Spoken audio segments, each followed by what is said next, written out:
Welcome to the purple party known as Purple Nerd Channel, a home for all those who geek out on all things Prince related. Patti Labelle, who is arguably in the top 5 as one of the greatest R&B vocalists of all time, is also an actress, an author, publishing several cookbooks. Her career as a musical artist started in the 1960s with the group Patti Labelle and the Bluebells, before changing their name to Labelle in the 1970s. The group is most famous for their song Lady Marmalade. In 1976, the group broke up, leading Patti to start her own solo career. And like most R&B artists from the 1960s and 70s, specifically in the soul category, it was a rough transition into the sound of the 80s for Patti. Although her albums were critically acclaimed, the sales numbers just weren't there. Until 1983's release, I'm in Love Again, which sold over 500,000 copies and made it to number 4 on the R&B charts. Her next 2 releases were even more successful. And that's when she got the call from Prince, telling her that he had a song for her. Prince invited her over to Paisley Park Studios to preview the song, as he had already had a fully produced cut of the song ready to go, so she could use his lead vocals as guide vocals. To make her feel like the queen that she was and is, Prince's on-site tailor and seamstress made 4 custom outfits for Patti.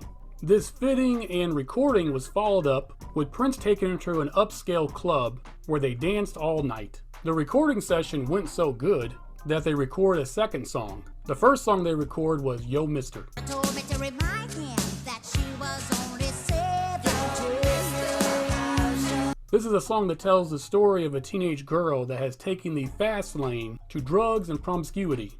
And instead of her father trying to help her, he kicks her out of his house, leaving her abandoned to the street life.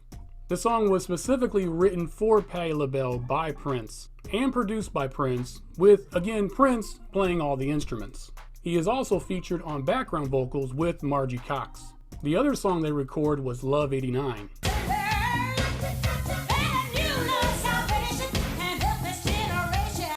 This is a deep song that takes a closer look into the hypocrisy of the modern day Christian, who claims to love Jesus but then hates the sinners of the world with mockery and exclusion. And I have to say though that as a Christian, I am so angered by fellow Christians who act this way, as Jesus preached love for one another.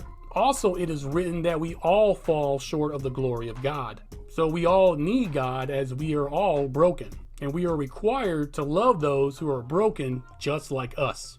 Now then, this song was not technically written for Patti Labelle, as Prince had worked on this song with Sheena Easton about a year prior. The song was written by Prince and Sheena Easton, with Prince producing, playing all the instruments, and doing background vocals. Both songs were released on Patti's album Be Yourself, released on June 26, 1989, peaking at number 14 on the R&B charts. Yo Mister was released as a single, making it to number 6 on the R&B charts, and even had a video released for the single. Prince's version of Yo Mister told me to remind him that she was only 17. and Love 89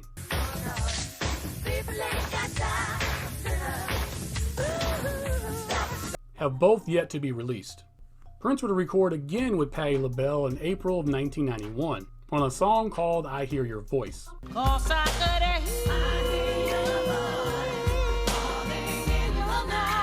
The song takes a depressional drive through the aftermath of a breakup, as the narrator of the song cannot get their ex's voice out of their head, leading them to a position of giving up on the day-to-day routine that we called life. Prince was working on this song with Rosie Gaines, with plans of it being on her debut album Concrete Jungle, that he would unfortunately ultimately abandon. This song was written by Prince, Rosie Gaines, and her then husband Francis Jules. The song was produced by Prince, Michael Stokes, and James R. Bud Ellison, with Prince playing all the instruments, as well as handling background vocals with Rosie Gaines. The song would be included on Patti Labelle's album Burnin', released on October 1st, 1991, peaking at number 9 on the R&B charts and selling just a little over 500,000 copies on its initial release. The Prince version of this song still remains unreleased.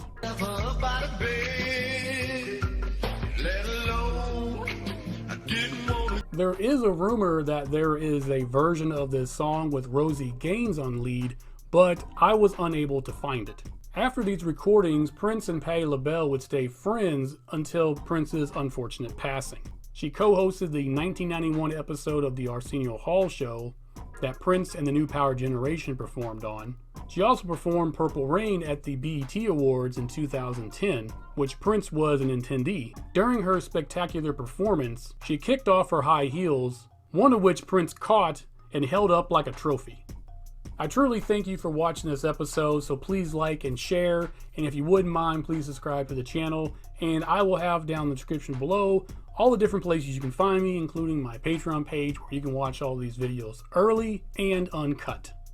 And I will see you on the next episode where I talk about another Patti LaBelle and Prince related thing. And until that next episode, I wish you heaven.